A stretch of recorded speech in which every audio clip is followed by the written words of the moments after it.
All right. Good morning and welcome to the REACT Learning Series. My name is Vanessa Brewer. I am the Regional Interagency Council Program Administrator.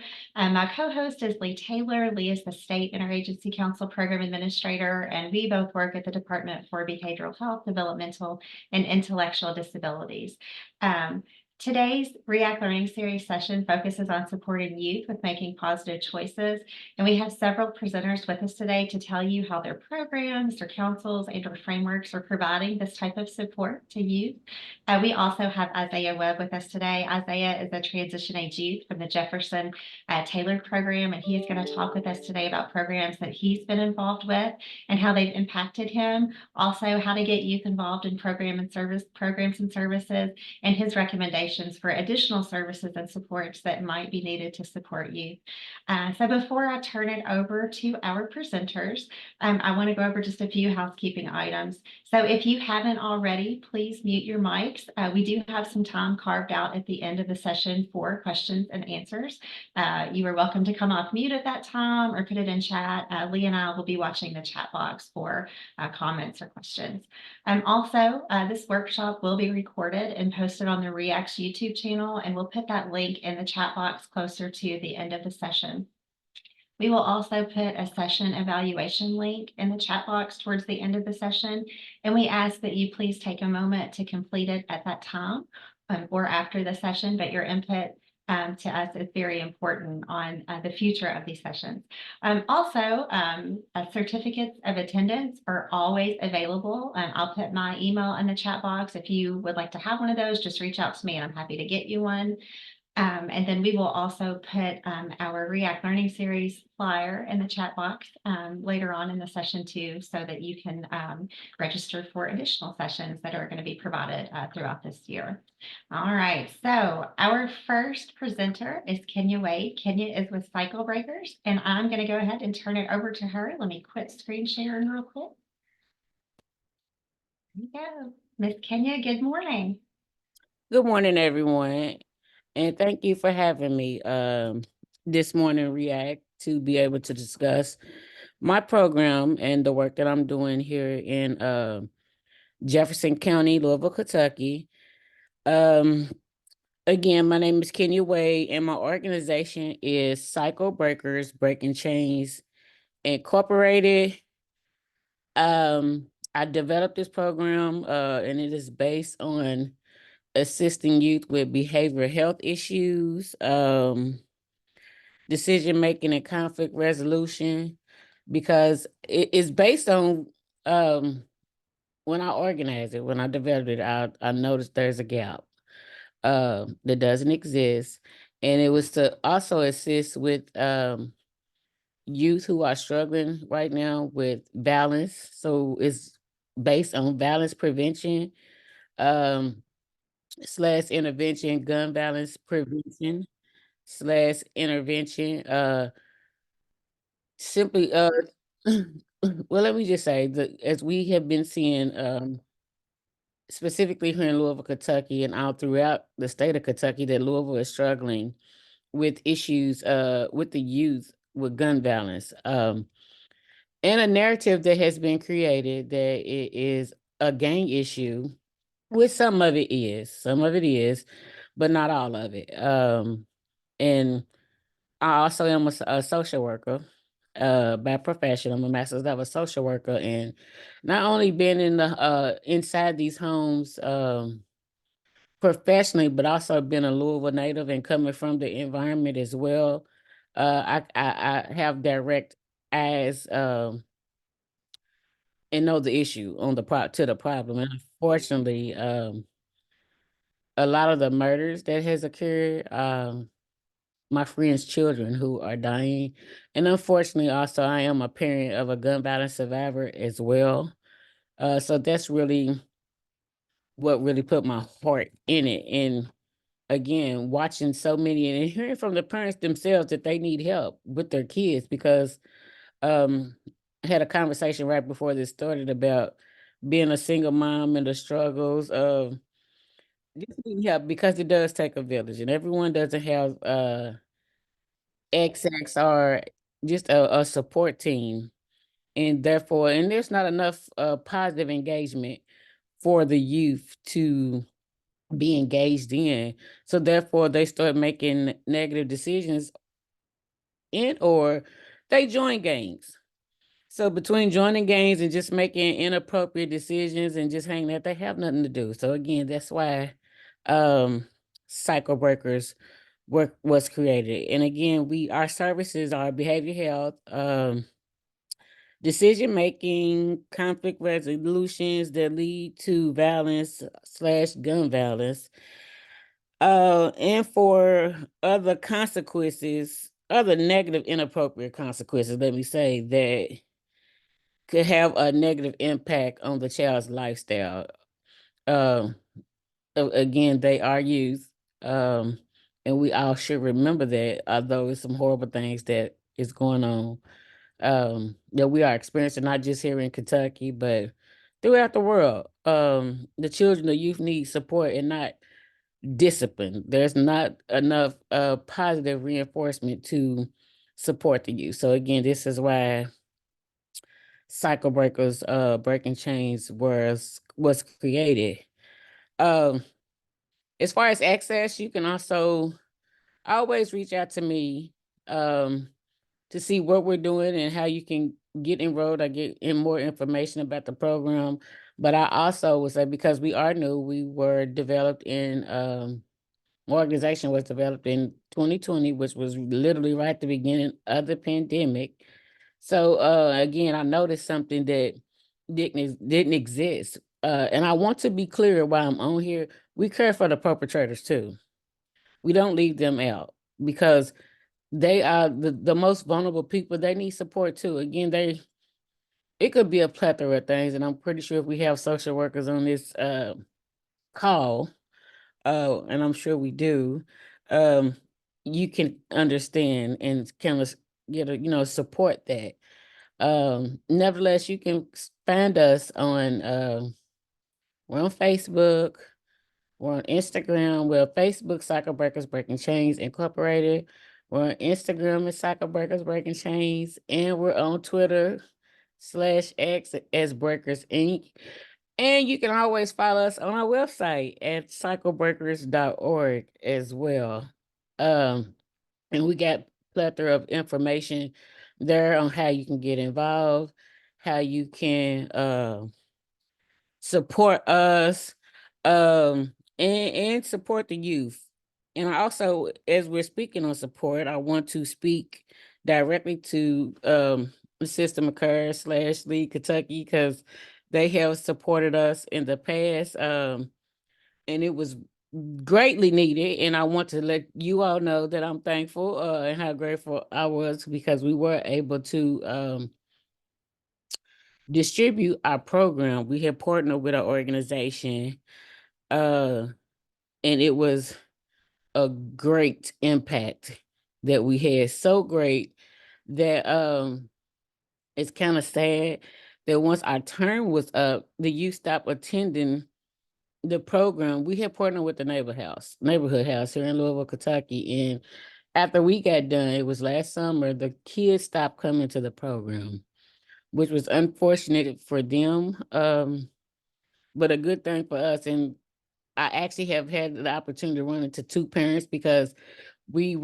everything we were doing was mostly our program, but it was definitely youth led and you had youth engagement. And we also invited the parents in, um, because we focus on the youth and the family.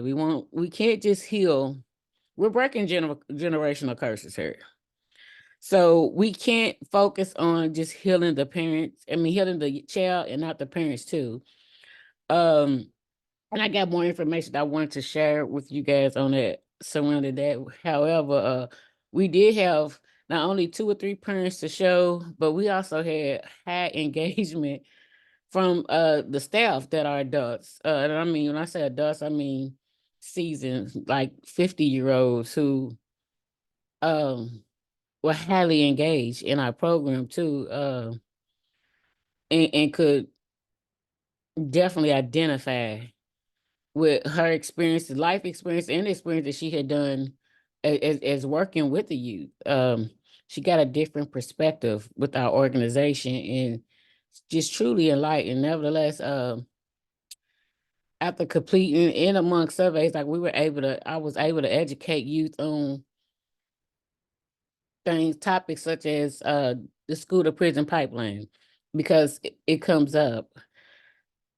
I was kind of shocked they didn't know, but then again, the youth didn't know, but that's what I was there for because they needed to understand that they are being judged by the time they're in the second grade, whether or not they're going to be in prison.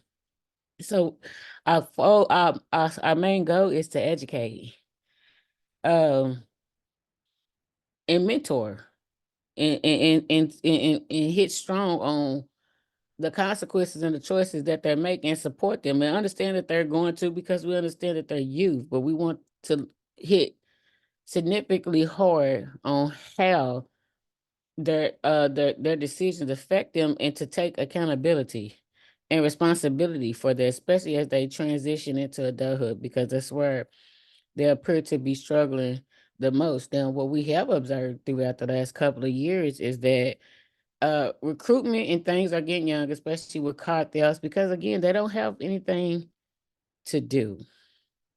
They don't have nothing to be showed them positively. So again, it's the gap in why why cycle breakers were formulated.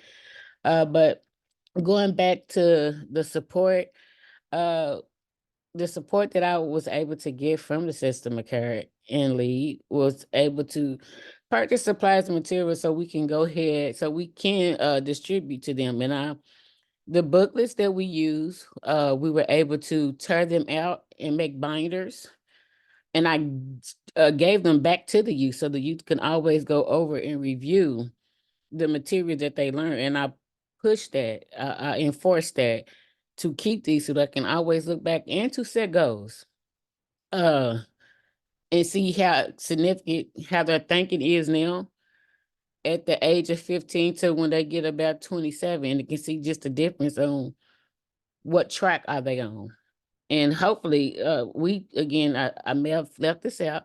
We assist youth ages 8 to 24, and we extend to age 26. So hopefully, even around 26, they still in the program. Um, our goal is to hire and keep the youth inside because youth need to see other youth. It's a youth engagement that keeps it, and it's youth led, youth driven, and they can also have positive impact to be in leadership positions to be able to assist um other youth as they are adolescents, shall I say, as they're struggling coming into adulthood and continue because our goal is to save lives right now.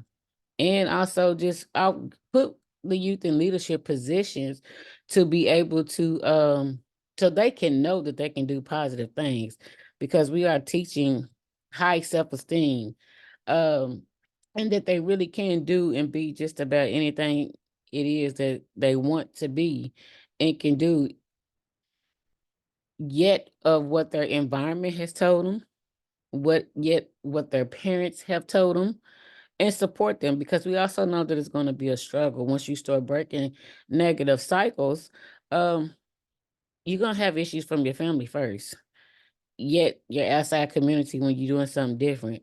But if we can get at least 5, but our goal is to have 30 at a time, uh they can have peer engagement to work on in a personal skill so they can support each other.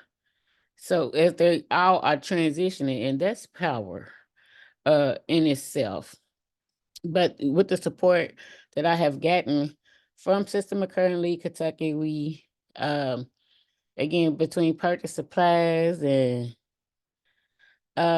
speakers, because we did have speakers coming in because is also a spiritual piece in our program when you facing grief and loss and things that we're dealing with these youth. They have seen death on a unhealthy occasion that is normalized. um it's just needed. It's just needed. The kids, they have to have it and they need to know that people care. But we were able to do that, and our surveys, the youth reported back of a decrease in mental health.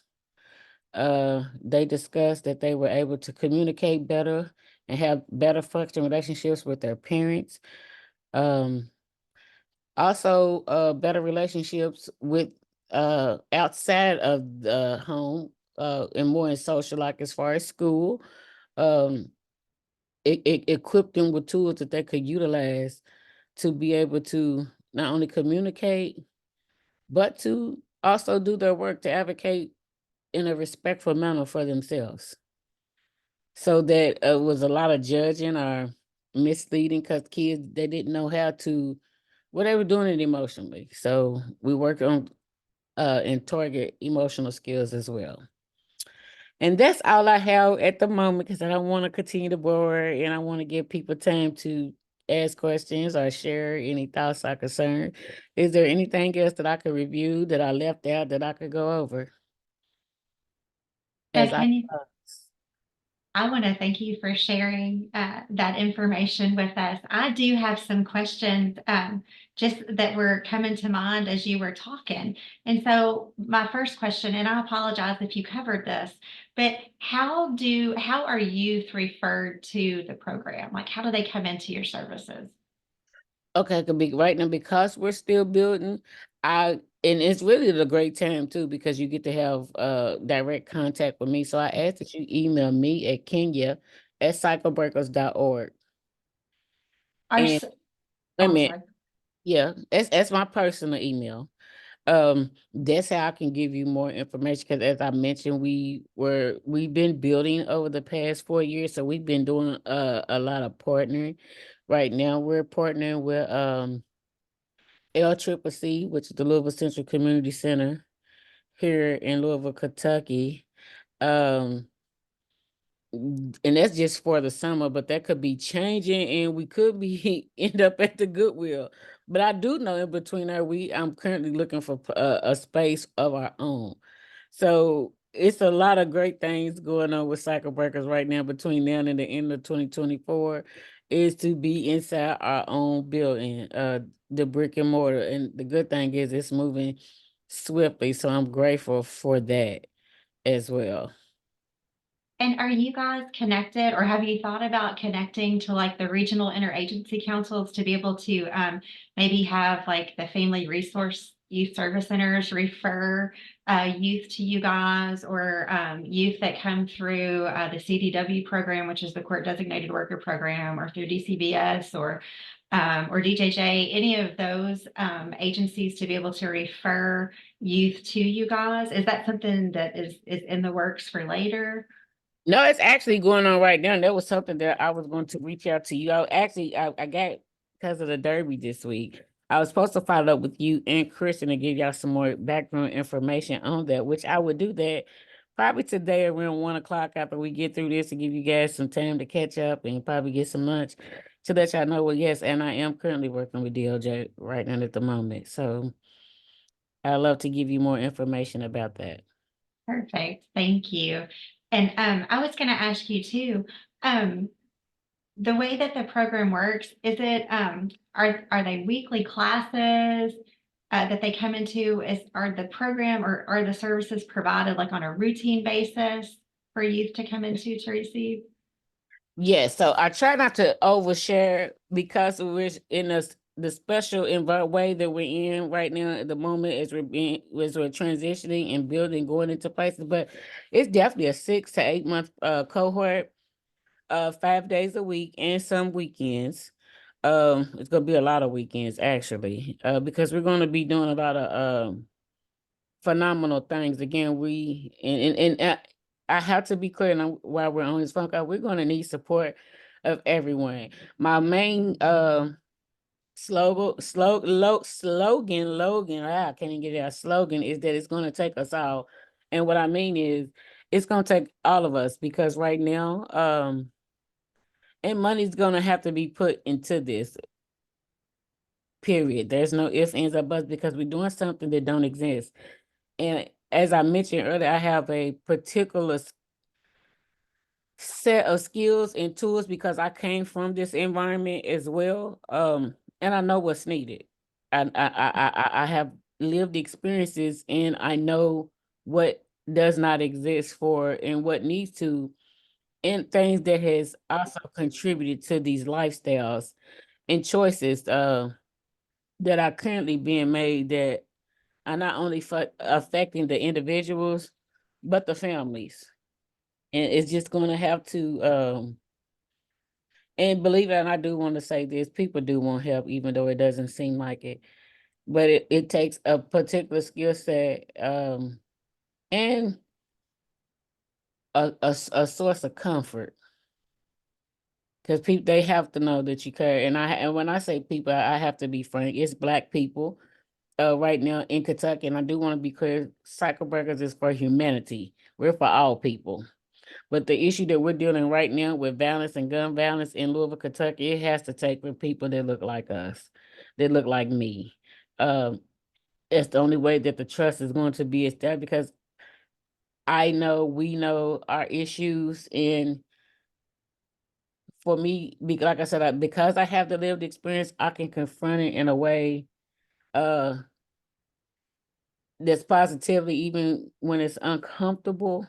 I still can speak to it. And then me just really being an asset because I come from it, the trust is already there. It's already there. And that's the beauty of me being the face of my organization and my communities, um, specifically here in Jefferson County, can connect with it because they know the authenticity of it. They watch me grow and doing my successes. They also watch me endure. One of the hardships of my life is my daughter being shot 3 times and surviving. In the midst of it all, my daughter chose forgiveness when I wasn't ready to accept that or see that. And now that I have, and the young man who shot her, he was murdered 2 years ago, and that set us back because we didn't wish death among this young man. Um, so our compassion, well, my daughter's compassion, which I raised her that way, and it was the main thing that she said that I'm sorry that I left out. I try not to really kind of hit on that because some days I can talk about it without crying, some days I can't. Most days I can't because it's so emotional. So I have to identify the triggers. But my daughter did something that was so beautiful I wasn't expecting. She forgave him because she said the young man, she knew him, and it wasn't like, and the young women that are committing these crimes are engaged in something these days. Just to be clear, but when my daughter was shot, it was just her mouth. Um, she understood that he was on drugs, and she said he just didn't have the type of parents that she had, and he wasn't raised like her. Um, and although it upset me, um, I had to look at the brighter side of things because my daughter survived and it hurt, but I understood. It took me a little bit, but I understood. And because of that, we do focus on 7 social issues too. That's something that I know I left out. And that's on our website as well. And because they all connect too. You got gun violence, you got mental health, you got substance abuse, you got sex education, uh, and they all intertwine with one another, right? Because you can't just really like go murder someone or kill someone or even comfortable with that being in your right frame of mind if you don't have any already mental health issues that are occurring. So you probably using substances and self-medicating because, and I will say in the African American community that the stigma around mental health and getting medicated is really high. And it's a real thing and it's passed down generationally. We believe in going spiritual, going to God, which is our way, and I still promote that, but you need help. People need help sometimes. Especially when you have, and we got families. I know people that have faced more murder, more death in a family that you wouldn't agree, you couldn't imagine how murders had hit just one family, with kids or parents. It's truly heartbreaking. So grief and loss can take you on a journey that you would never understand, and how a lot of these people are really walking around damaged and hopeless. So Cycle Breakers was formulated to give back hope and encourage that not only do you have support, but we care about the well-being of your journey in life, as these kids are just being kids and transitioning, and helping them set goals to let them know that they are supported and they can do the impossible. Well, Kenya, thank you for sharing with us today. Thank you for sharing your story. That is very powerful. And thank you for the work that you're doing in the Jefferson County area. I am going to send out a follow-up email after the session, and it's going to include Kenya's information. And Kenya, can I include the website too for all the participants that are on here? So that they can get, okay, so that they can get in touch with you if they have more information. And please correct me if I'm wrong when I say this, but you guys were started or you guys applied for the System of Care 5 partner funding request. And that is one of the funding mechanisms that help to get Cycle Breakers started. Is that Yes. correct? Yes. Okay. So again, we're super excited that that was something that Kentucky was able to assist with, and that you guys are still going, and hopefully there will be more funding opportunities with current and future grants, because I think I heard you say that more funding is needed and support. So we'll keep you posted on that. But thank you very much for sharing with us. I'm going to ask that if we have any questions, we hold them to the end. I'm going to go ahead and move on to our next presenter. And actually, our next presenters are Madeline Coy and Kathy Mason with the Bluegrass East REAC. They couldn't be present with us today, so they agreed to let me record them so they could share how their current action plan evolved around supporting youth with making positive choices, and ended up including several unexpected partnerships that have been key to the work that they are doing. And they will also be key in supporting sustainability of the work that they are doing. So I'm going to go ahead and get ready to share my screen. So if you will let me know by hand, or if you just want to come off mute if there's something wonky with it, and we'll get it fixed.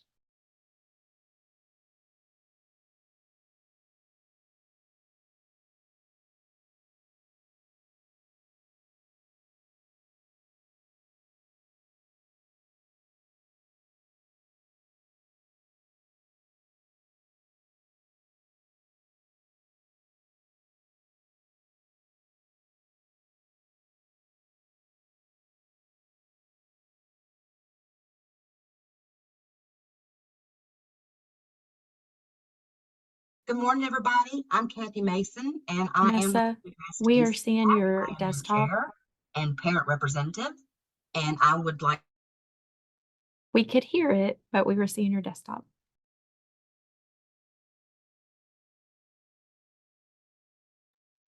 Beauty of technology on the day of the event. Hold on just a second.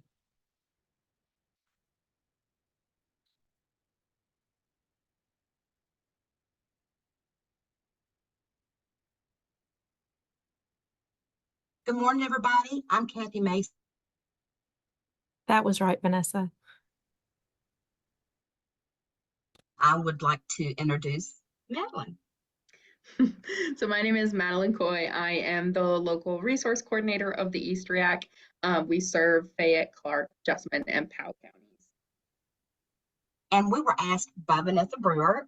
We were in a meeting one day, and we were talking about, all the REAC learning series that were coming up, sessions that were coming up. And I said, hey, that session you guys have about supporting youth with making positive choices and supporting youth outside of school would kind of be a good fit for Madeline and I, because it goes hand in hand with our action plan right now, which is youth violence prevention.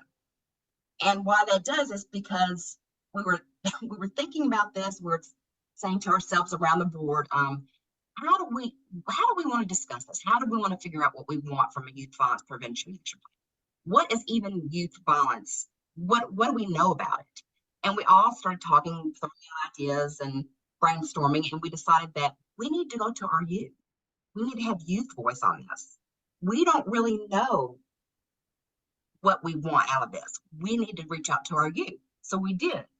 A couple of our council members are Larry Johnson from One Lexington and Ashley Randall from YAP, which is the Youth Advocate Program. And they work directly with their youth. So we said, hey guys, do you care to reach out to your youth, see what they want, what REACT can do for them, see what they want to come out of this. And so we had decided that we were going to make a survey. So we took that to them. Ashley met with her youth. She had 2 different group of youth, 2 different times, and their answers and questions were very surprising to us all around the table. Something we would have never come up with. First of all, what they thought violence was to them was very surprising. Second of all, that their input was so on point, and that led us to say, okay, you guys, you actually make your own questions for the survey.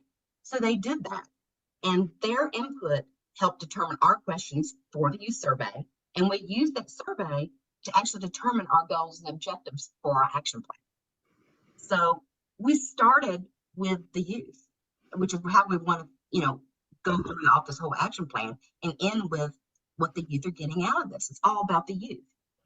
So our council actually narrowed it down, and we decided, the kids said, yeah, what we want is job skills. We want to get a job. This is what we want. So we kind of narrowed down that, and we said, okay, how do we get them jobs? By getting them job skills, building workshops, and putting all that into a community neighborhood. And that was important because we needed to take it to them, not have the kids come to us. So by doing all this, we kind of wanted to help the youth make better life choices by giving them an outlet to better themselves and to avoid violence. So I'm going to turn it over to Madeline to talk about our partnerships, how that worked out. Yeah, so because Kathy and I talked extensively about like what brainstorming that action plan would look like in how we would actually provide those job skills workshops, especially since it definitely wasn't the expertise of all of our agencies that were on the REACT. So one of the biggest conversations we had to have was, now that we know that this is the outcome of these surveys, how do we move forward, knowing this youth perspective? And so, like Kathy said, one of the biggest things was partnering with people, agencies, organizations that were in the neighborhoods, were familiar to the kids that we were working with, and familiar to the community around them.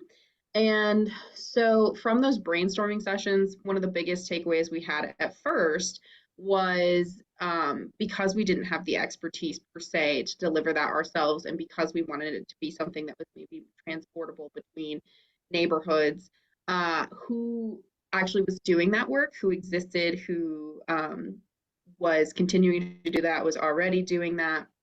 And we were able to connect with, through Larry Johnson, One Lexington, we were able to connect with this organization called Partners for Youth, who do a summer internship program, spend the months prior to working with their youth on like resume building, connecting them to their internship opportunities. They're actually able to provide a stipend to the youth that work with them, and they do like an 8 to 12 week internship program that has them actually work hands-on in fields that they're interested in, just to help them get some experience. And then they do kind of like a debriefing, some takeaways to help those youth continue forward with the skills that they learned.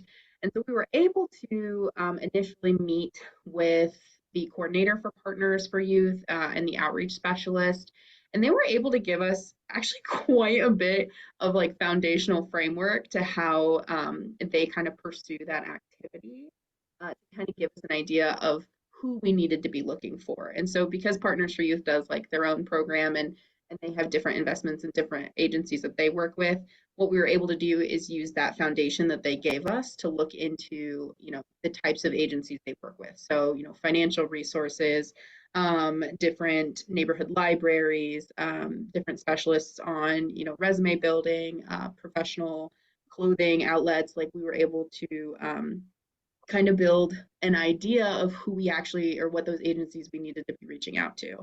And so from there, we actually had another discussion about who do we know outside of our own agencies that we can connect with. And so we actually had actually it was quite a bit of our agencies reach out and say, I happen to know this community specialist with this organization, or I'm willing to reach out to. We've prioritized some assignments, people reaching out to libraries, community centers, YMCA's, Goodwills, and we were able to gather kind of a list of agencies who responded and said, we're kind of interested in learning more about what this entails.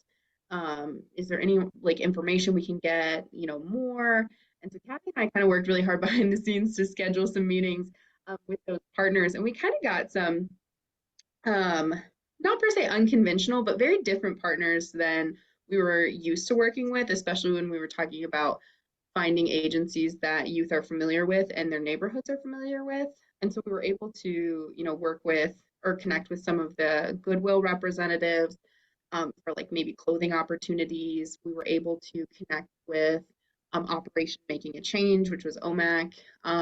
Fayette County Public Schools has been a very active member in that. Some of our FRISC Step Forward, Family Resource Center and Youth Service Centers were able to step forward and talk about maybe virtual options during school or after school programming in different areas. And so we were able to really collect this network of people that were willing to participate in unique ways that our agencies at REACT necessarily didn't have the same capacity for. Exhilarating Inc. was one of our the biggest agencies. Her name was Maddie Mason. She attended and gave us a whole presentation on how she, in her retirement, does these workshops individually. She serves the community in very unique ways, very different ways. Talked about financial workshops and presentations she gave, the different locations she's done it, how she uses transportation. And so when we're talking about bringing the workshops to the youth, she was a huge advocate of learning transit lines and how to help kids use the bus system to reach the places that she did workshops. So she was another incredible partner. And we've really kind of relied on the partners in terms of sustaining the future work because we know that this is something that youth are actively interested in learning more about. We are kind of leaning into, the concept of if we're using partners that are already having expertise, passion and engagement in this action plan, once our REACT steps back from that, knowing that the network we've built will be able to connect to one another. So, these agencies that necessarily didn't have a complete interaction with one another before we started this action plan will now have those contacts, those community engagement specialists, those additional supports. And so we were able to, connect external organizations, even from the agencies that serve, and kind of broaden that network for people outside the REACT so that they could continue to kind of build this, after maybe our agencies start to step away. I'll pass it back to Kathy. We've definitely learned quite a bit from that process. It's taken some time. I'll let her talk more about what those outcomes were. All right, thank you, Madeline. And she's right. I mean, if we didn't keep, that's, I think, a big key for all of us REACT peoples to remember, is to keep the communication lines open, because you never know where that aha person or the aha moment's going to come from. Because as she was talking about Exhilarating Inc., that's Andrea Pope from our Aetna. That's one of our community partners that, we wouldn't have thought of to actually say, hey, well, I know this really good resource, and I'm gonna reach out to Maddie Morton and she's a friend of mine and see what we can get from that. And she's fabulous. And so we just never know. And also some important points are the collaboration. And that's not only between different REACTs and between different community partners and agencies, but just within your own REACT. Because I really found that it was a beautiful thing when we saw it was Lane. Gosh, what is Lane's last name, Madeline? Lane Hager. Hager. He's our prevention Lane, specialist. I Yeah. always call him Lane. Lane from New Vista. And Larry Johnson from One Lexington had this great collaboration going on and really just played off one another. And they said, hey, I know this person. Oh, well, I kind of know this person. Can you get me in with this person? And I could talk to them and I could talk to their director. And it just flourished and it was beautiful. So just remember to keep those, that communication open, that line open is my big takeaway from that. And also to start with the youth voice. We're all here for the youth. So why we don't include them from the very get-go, we don't know better. We are taking our directives, expressly from them. So include them not only in their voice, but incorporate them in making decisions. That's my big takeaway from that. And that helps. I mean, I think that we're doing this all to keep the kids out of harm's way and out of the direct path of violence. So I think that's how this is all incorporating together and working with the REACT Learning Series session and our action plan. I'll turn it over to you, Madeline. I'm not sure if I have much more to add. I think if we talk about, ways that other Reacts might be interested in incorporating, it really does start with the youth voice, particularly because the youth surveys were so surprising to us. And, you only know what you know, and we didn't know. And so for us to be able to gather that insight, and same with building expertise with our partners, we can be aware of maybe something that exists or a barrier that exists, but we don't always necessarily have the capacity to address that. So, being willing to be open and admit that, maybe we don't know things, but we are willing to learn and reach out to others, and be flexible with maybe the outcomes of that provides, in trying to do some of that foundational work for an action plan too. I agree 100%. And be patient, because this is not something that's going to happen overnight, making these community partners, making these connections, getting these collaborations. You want it to, but it doesn't. And if you're persistent and you hang in there and you talk with your group and you keep that open line of communication, it will come through. I agree. And you really build meaningful relationships. Honestly, in part of being patient, we've really grown the agencies interested in participating in REACT beyond some of just the mandated. We've really got a slew of community engagement specialists who didn't know about us previously, but now that we're really reaching out and trying to learn what they do, and they're trying to learn what we do, part of that patience has built really important relationships for us that we'll continue to be able to access after this action plan.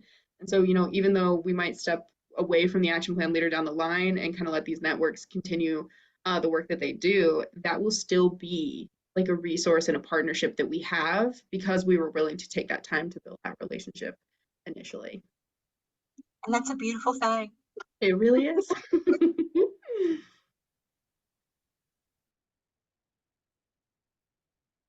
Other than that, is there anything else you'd like to add, Kathy? I think that's it for me. All right. Well, thank you so much for giving us the opportunity to present.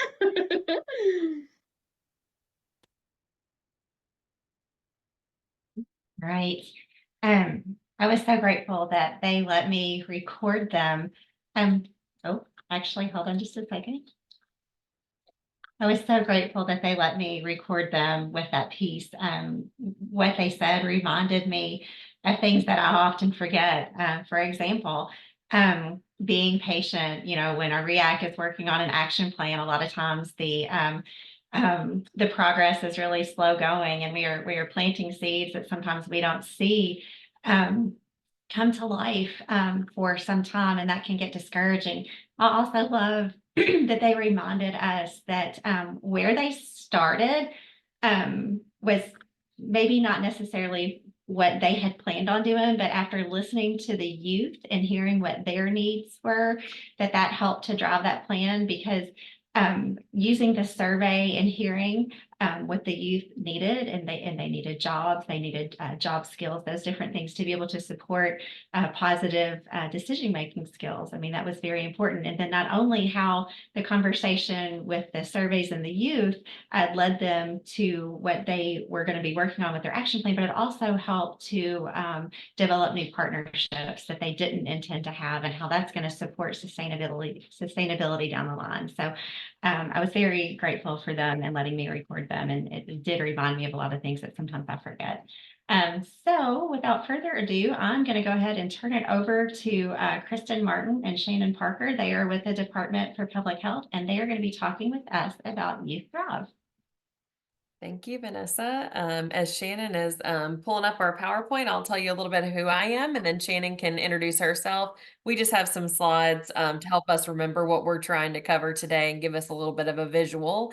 But my name's Kristen Martin. I'm a licensed marriage and family therapist, and I'm also the program administrator for early childhood mental health at the Department for Public Health. That also includes our Youth Thrive work, since it's a part of our Kentucky Strengthening Families initiative. And we'll be talking to you more about that as well. And then Shane, if you want to tell them who you are, and then I'll get started. Yeah, so my name is Shannon Parker, and I am the Trauma-Informed Care and Resiliency Consultant for the Kentucky Department for Public Health. I am also a licensed marriage and family therapist, and I'm excited to be here today to just share more information about Youth Thrive.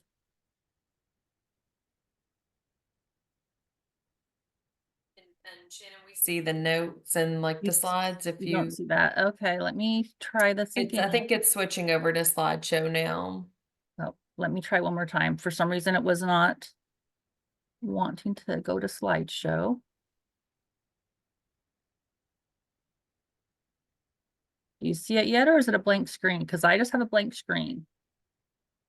It's black, but Oh, let me see. now I think. Oh. If you go to slideshow at the top, and then you hit From beginning. beginning. Yeah. Yep. Oh, there we go. Just wasn't doing it before. All right, thank you. All right, guys, we're so excited to be here with you today to give you a brief overview of what our Youth Thrive initiative is.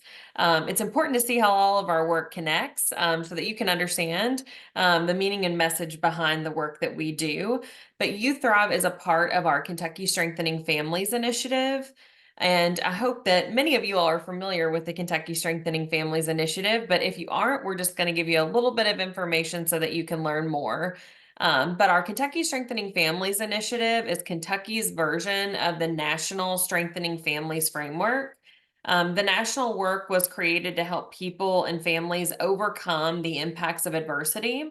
So you can think of the Kentucky Strengthening Families initiative as the umbrella or the overarching goal for strengthening families, children, and youth in Kentucky. So underneath this initiative are the various trainings and events that help us to meet our goal and vision that you see up here on this slide.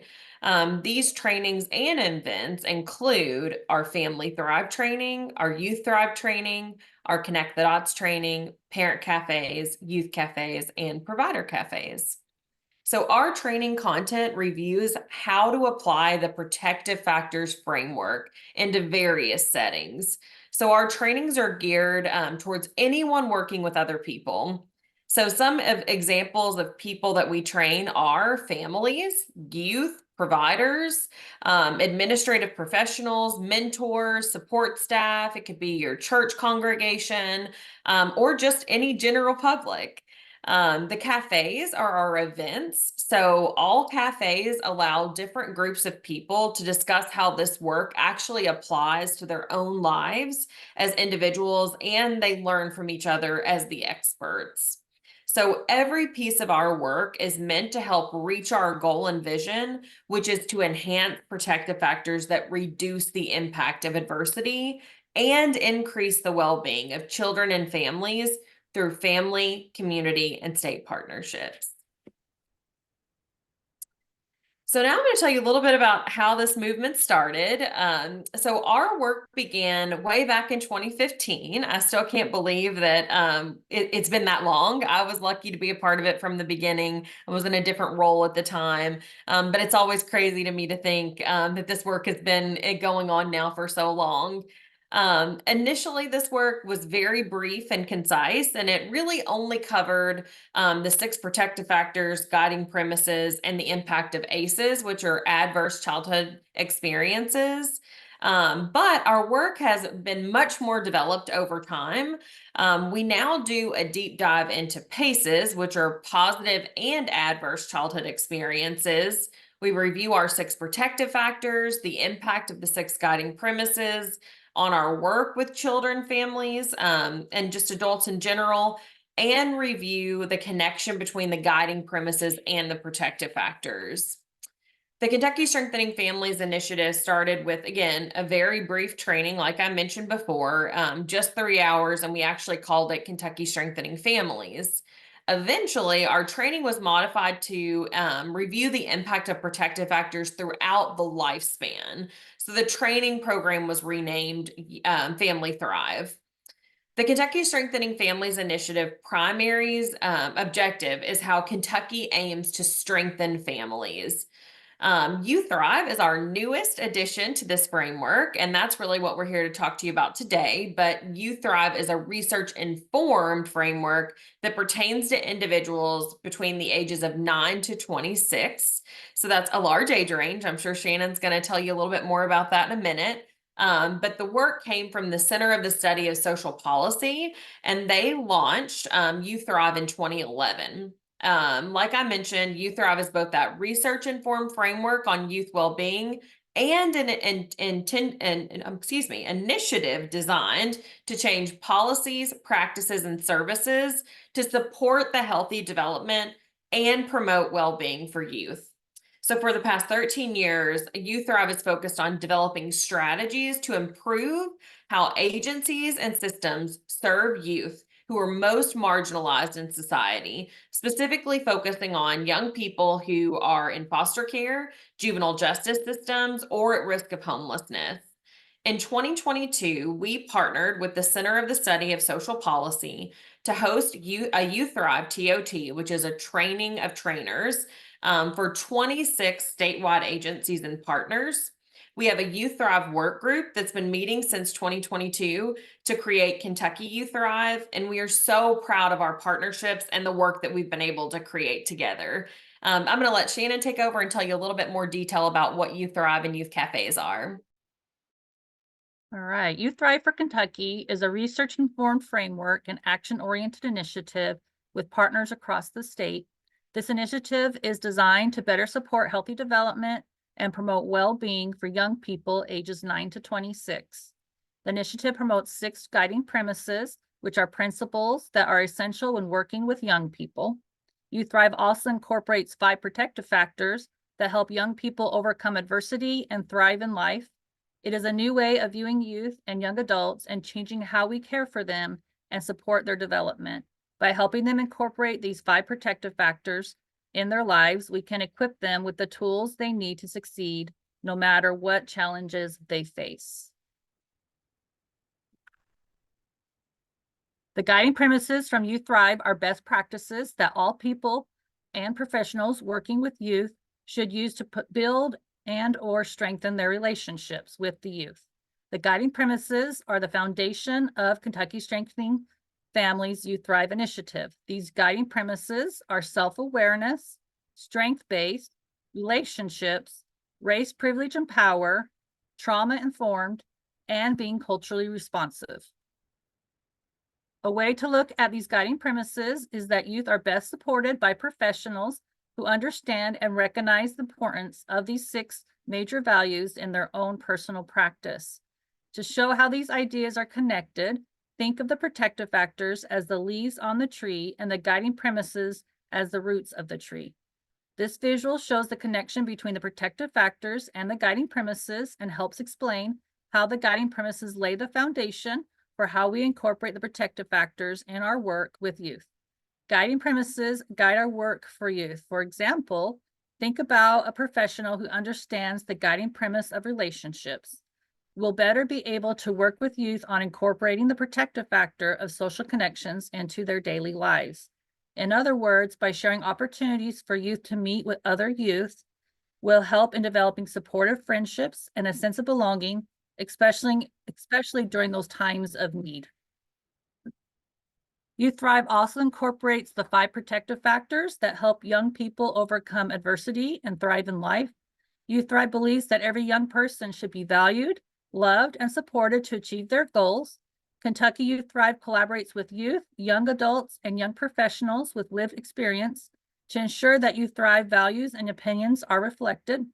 The primary objective of Youth Thrive is to help young people develop resiliency, feel supported and empowered in their communities by enhancing protective factors that reduce the effects of adversity and enable them to reach their full potential and thrive in adulthood.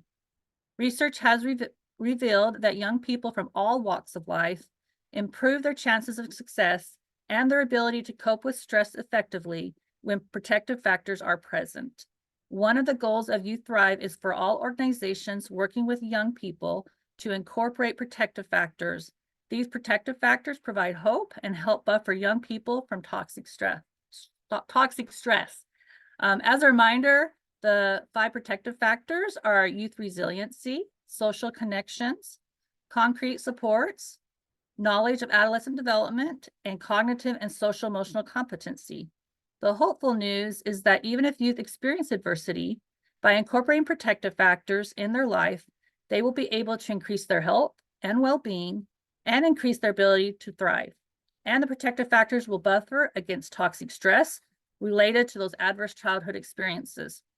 It's important to note that the protective factors can also be called positive childhood experiences.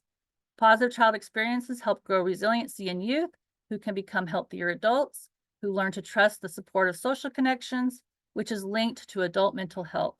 Youth who become adults who can look for support and get care have improved health even if mental illness is present. Youth Thrive also includes youth cafes, which are safe and welcoming spaces for young people to connect with each other and build relationships. The Youth Cafe focuses on building resiliency by incorporating protective factors and following a strength-based philosophy. They provide an opportunity for youth to learn from each other through discussions in a supportive environment. The youth cafes are youth-led, and Kentucky Strengthening Families will partner with young people, young adults, and professionals who have lived experience to train youth. During the youth cafes, these trained youth will function as table hosts and facilitate conversations. The goal of the youth cafe is to help participants build connections and relationships through conversations. Youth cafes are designed around protective factors and can have a specific theme. For example, one of our Youth Thrive MCH Title V pilot sites did a youth cafe with the theme, Let's Talk About It. The protective factor for the youth cafe was social connections. They had tacos for the food and discussed social connections and did an eco map using paper taco pieces for each layer. Everyone who attends the youth cafe follows what we call youth cafe agreements, which set boundaries and clarify expectations. The cafe agreements are based on the guiding premises, and they are as follows. I will be mindful of how I talk to others. I will actively listen and recognize both my own and others' strengths. I will keep conversations confidential unless there's a threat to oneself or others. I will acknowledge how race, privilege, and power impact myself and others. I will not offer advice. I will respect others' views and experiences. The Youth Cafe conversation cards contain questions about each protective factor. During each round, which lasts about 10 minutes, participants will answer a question about a protective factor, and the youth will participate in 2 to 3 rounds and discuss their answers. An example of a conversation card related to resiliency might be, what is your source of your inner strength? Right. So now I get to share a little bit of exciting news. We are about to start our 2nd year of our Youth Thrive pilot program. So Shannon just briefly mentioned that in her previous slide with the example. But we started our 1st year of pilot last year to see how our youth cafes would work statewide. And this is funded through Title V. Our next round of pilots includes 9 local health department sites, and they'll be implementing these youth cafes in their local communities. So they're required to recruit table hosts and provide 5 to 7 cafes during the school year. And these youth cafes include things like a brief lesson on the protective factors. So they're actually learning what these are. In addition to that, these are all youth-led events. So we do have an adult there for safety reasons or in case of emergency, and to assist with the setup. But the primary goal is for youth to lead these cafes throughout the experience or the event. We wanted to share some of our positive impacts that we've seen with these youth cafes from this past year. And the feedback I'm going to share obviously comes from that first round of pilot sites. So here are some of the things that youth are saying about the youth cafes. I'm not alone in the way I feel, and others struggle as well. People go through similar things as you, and that's how you connect. It may not be the same situation, but it's always good to have extra support. I learned that some people use the same skills as me when I'm stressed out. So some of the additional general feedback we've received from youth is that they want these offered more than once a month, and they'd love to have more time to talk. And seeing this feedback, especially knowing that youth actually took time to complete a survey, that's great feedback in my opinion. Overall, we see that these youth cafes are benefiting youth. They're helping them build support, connections with others, and they're learning how to apply the protective factors in their lives. So next we want to talk about how you can get connected. So like I briefly mentioned previously, we have a Youth Thrive work group that meets every other month to help with the development of Youth Thrive. We're always looking for additional community partners to join us and provide input. But really specifically, we really need more youth leaders at that table as well. So if you know a young person or if you're interested in getting involved, please reach out to us. We would be forever grateful. And our email is going to be provided in the next slide. Additionally, we provide lots of free training opportunities such as Youth Thrive for Professionals, Youth Cafe training. Some of the other things we offer are TOTs, like we've mentioned before, which are training of trainers events so that you can be trained on how to train other people in your local community. But the Youth Thrive training is designed for anyone working with young people. The content was created with the help of young people who also train on this material with us. We're currently working on creating a Youth Thrive for Youth training for people or young people ages 11 to 18. And we hope to make this training available by the end of this year as well. So please reach out if you'd like to join the work group or if you'd just like more information on our training opportunities. So like I said, here's our contact information. Please don't hesitate to reach out to us if you want more information or if you'd like to get connected. We really appreciate you for your time and your attention today. And we hope to hear back from you as well soon. But that's all we have, Vanessa. Thank you, guys. All right, and like Kristen said, the information will be provided in a follow-up email. If anyone on here would like to reach out to get more information about having Kristen and Shannon come and talk to your agencies about being able to incorporate this framework into the work that you're doing. Our next presenter is Isaiah Webb.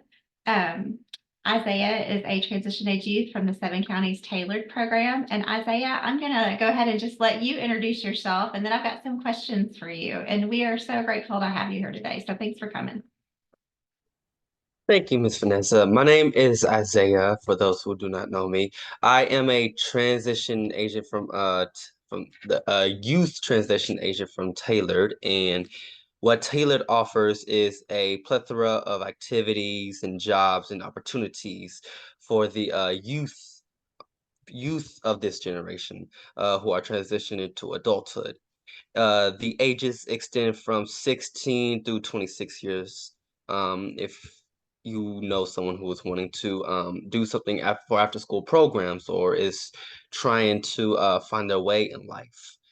Now, what Tailored offers can be a variety of anything that the youth are actually thinking of doing, but doesn't have the necessary needs to act upon it.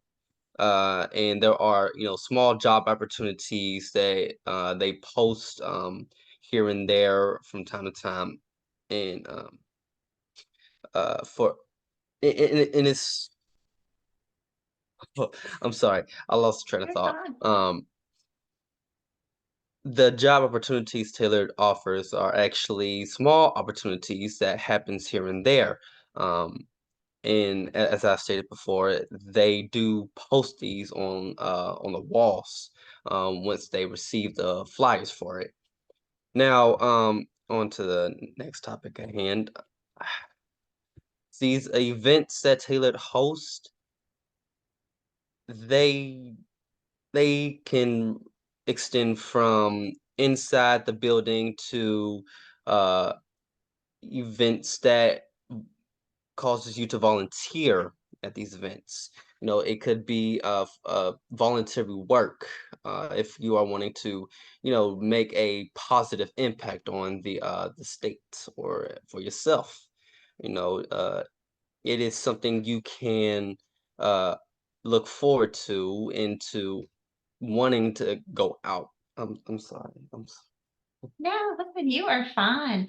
I do have some questions for you about, I know you've talked a little bit about Tailored, but I'd like to ask you, how have Tailored and or any other programs that you have been part of in the community, how have they helped you with supporting positive choices in your life? How have they impacted you? This is something that I should have started off in the first place when I started talking, because You are I can go fine. on and on about how Taylor has helped me ever since I started going there. For instance, I wouldn't be talking this much without cowering in and losing my train of thought if I haven't gone to Taylor. Very, very huge thing on stage fright. I have this fear on talking against it could be 5 to 10 people and I'd be afraid of it. But going to Taylor, this actually helps me mature and grow more, and Tailored is very an open place to any religion or equality that you are uncomfortable of sharing with and the outside of Tailored. And so how Taylor has helped me is by inviting me to these sessions or to these events or any fun activities that they offer, and they actually get you to open up more without having to face the problem head on. Um, and speaking of facing problems head on, Tailored is connected with 7 counties, so there are appointments that you will have to make and attend to in order um, to try to get over any obstacles that's in your way or that is preventing you from moving forward within your life. And so that's another thing I want to speak about Tailored. Tailored, you don't have to worry about what happens outside of Tailored. Everything is kept inside, and whatever information that you are uncomfortable sharing with a group of people, they will take you into a different room, and you can dance your way around it until you're ready to speak upon it, to tackle it head on. And it's not necessarily just therapies or sessions that they will invite you to. It's also just one-on-one talk.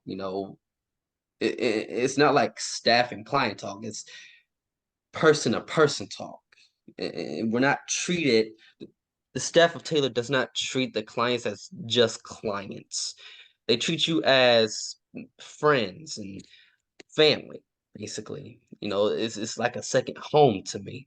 I can go on and on about this because it's truly how I feel about Tailored. It's a very free place to express yourself, whether it's through music, gaming, arts and crafts, anything that makes you feel at ease and you will not get judged upon it. And what I like to talk about more is the events and the activities they have going on. So sometime next week there will be an event going on Frankfurt Avenue, was it? Has something to do with Frankfurt, and they're going in person to uh, talk about the youth transition groups. And it's something to look forward to. They actually hosted a couple of meetings yesterday and the day before, and those were practice runs. And there's another activity that they always host. There's always activities and events that Taylor always hosts every week, every month. It just takes a lot of planning and a lot of patience in order to get to it. And that honestly, Tailored is a place where I would go to. And if I known about Tailored when I turned 16, I would have went there for at least until I turned 26, because I can never get bored of that place. So Isaiah, let me ask you, beyond Tailored, because I know it's a phenomenal program. I work with Janice Johnson at the state who helps to oversee it. And I've heard so many great things about it, including from transition age youth like yourself. So I'm so grateful to have you on here speaking about it today. But I'd also like to know from your perspective, what are other services, supports, or programs that you believe would be helpful to youth in your community with making positive choices? There are some outside resources Tailored have that could help the clients there, for as skill wise. Um, they could call out any cooking classes. They could help you hone your skills in the kitchen and how to properly do this, how to properly use your budget. Speaking of budget, they could also host financial aid classes to help you manage your money wisely, so you're not out here spending money left and right, not knowing what's going to affect you in the future. They also talk about how credit affects the economy, affects you as a person. Um, they also host um, food services. Well, not at Taylor, but it's outside Taylor. They have a poster up as we speak of food service. They have the location, they have the timing, they have they basically have all the information that one would seek for if they need housing, food, financial aids, cooking classes. They have all that. So what I think I'm hearing you say then that would be helpful in the community, and some of these things may already be provided, but are programs or services that support independent living skills like cooking, like budgeting, and so forth, or knowing where to go to find resources if you're needing assistance with housing or food or certain things. Is that correct? Yes, ma'am. All right. Well, I've got another question for you. What are key pieces to getting youth involved in these programs and or services? How do we get youth there?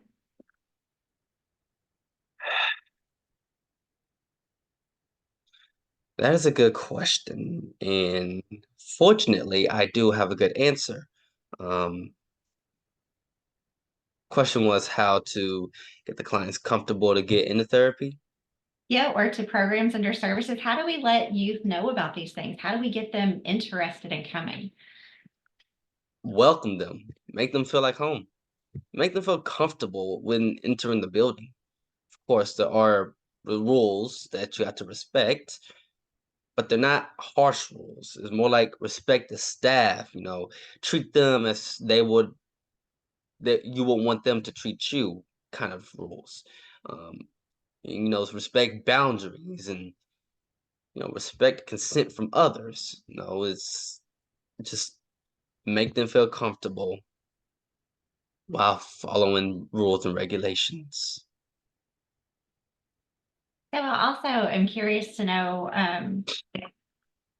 when you started participating in the Tailored program, like how did you find out about Tailored? It was through a therapy appointment from Miss Gigi. She used to work with me when she was connected to some counties. I don't know where in the world she is, but I hope she's doing fine for herself. she actually brought it up on one of my appointments that I had with her, and I was going to the SPOT program at the time. I was unaware what Tailored was at the moment, and I was curious, so I reluctantly agreed to be accepted into Tailored. And the more I continued to go there, the more I felt comfortable, the more I felt like, okay, so now a new chapter in my life that I'm gonna have to take charge upon. And I'm not a child no more. I'm transitioning from a young child to a young adult. So a question that we had come up, I'm sorry, I'm going to go ahead and let Kenya ask her question. Then I've got one more question for you. Kenya? So Isaiah, why did you leave the spot? Well, I didn't necessarily leave the spot. I still go to it to this day. It's just that I go to Tillard more than I go to the spot. The spot program is actually partnered with Goodwill, and the spot program is like going to college, except you're not going to college. They host classes there, where you can get paid checks, an X amount of money, and for completing certain classes, you get certain degrees for it. I can continue to talk about the spot if you guys want me to, but Well, we've uh, had a question that I just noticed in the chat box, and it's from Angela Kane, and she said, "What has impacted you the most with being in services at Tailored?" ooh, that is a good question. There were many memorable services that has impacted me positively while going to Tailored. If I recall correctly, I believe it was volunteering for the Lord's Kitchen.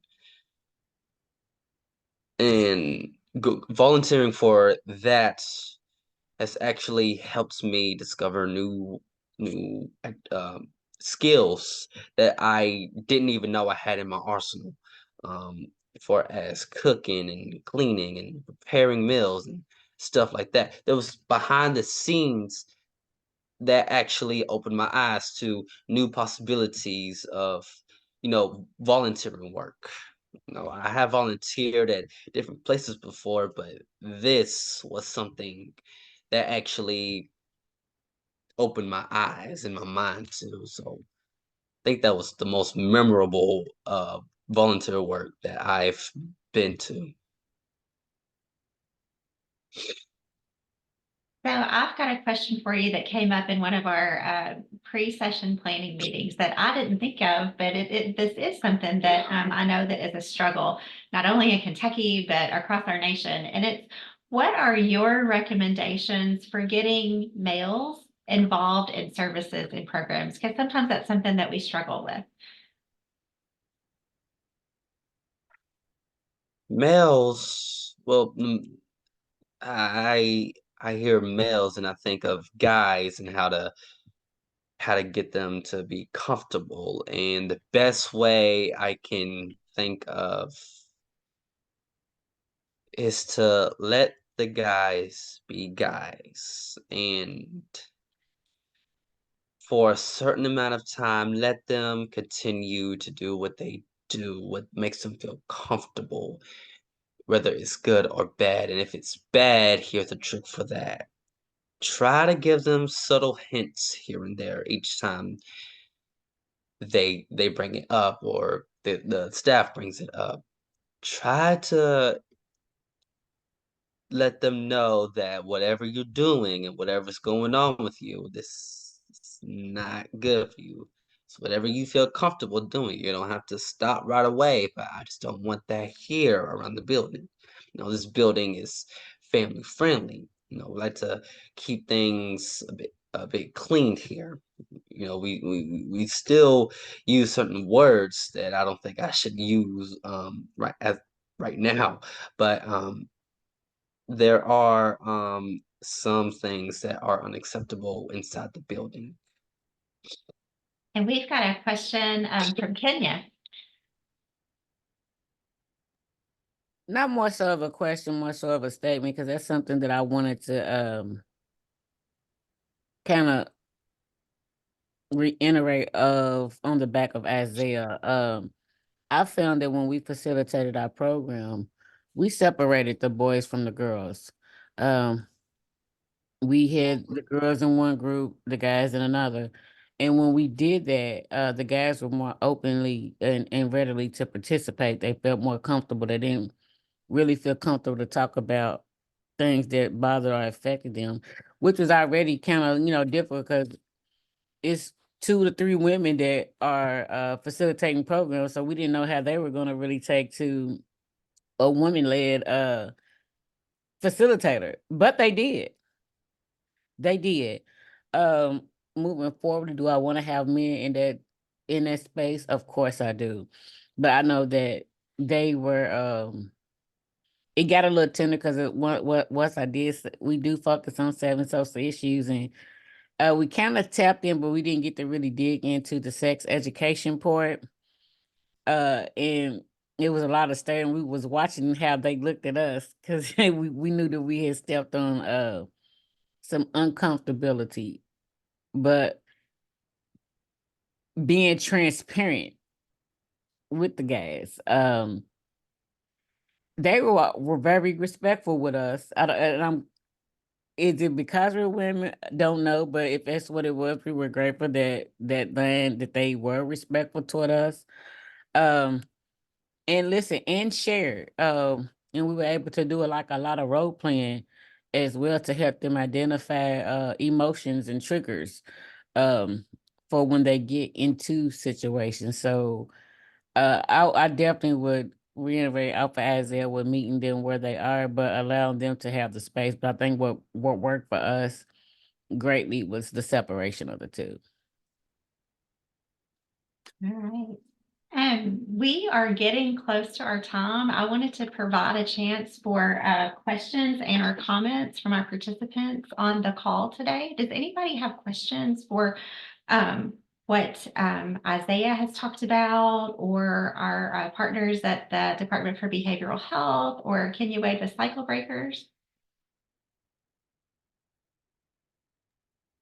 I just wanted to add just a compliment there and feedback to Isaiah. You said that you weren't used to talking to people, or that was something that used to really bother you. And the fact that you're on here and that you've volunteered to be on here and talk to this amount of people, well, we have 20 some people or 18 some, we have quite a few people, right?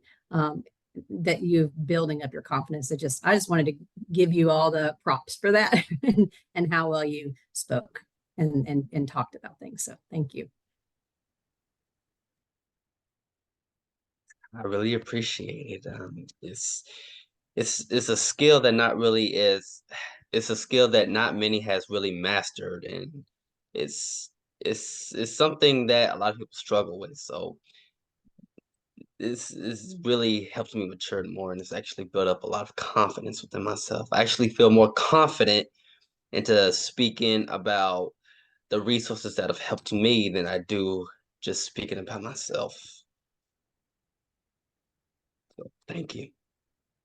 And Isaiah, I'd like to thank you for being on here today too. I know that when we spoke the other day on the phone, it was kind of short notice, and that you were very willing to be on here, and you were a natural at this. So had you not said that about not previously having the confidence, I would have never known. You've done very well today, and I appreciate you sharing with us your information and your story. And so we've got a question in the chat box from Marcy, and it's, are there any topics or areas of interest where you have difficulty finding resources to support you?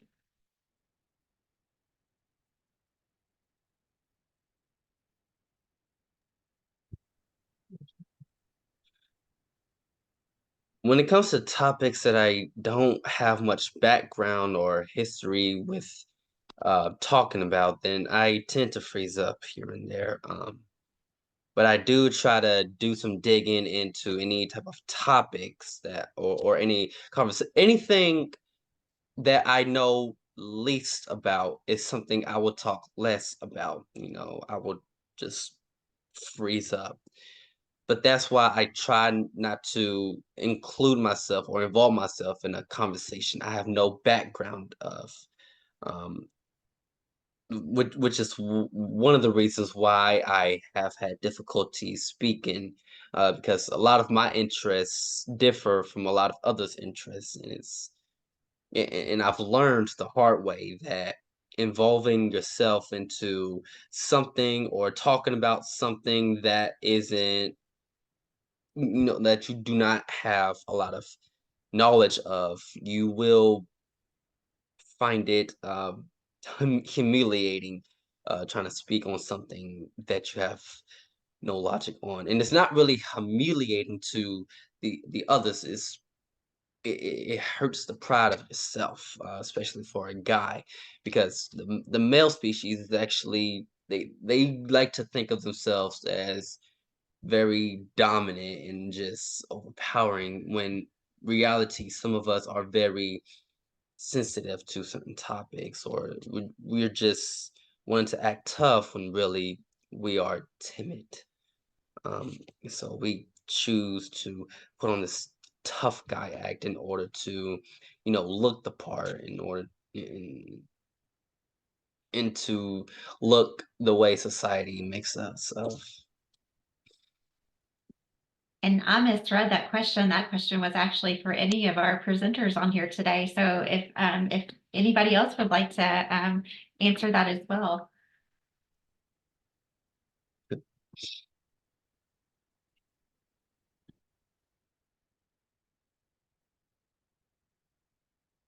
All right.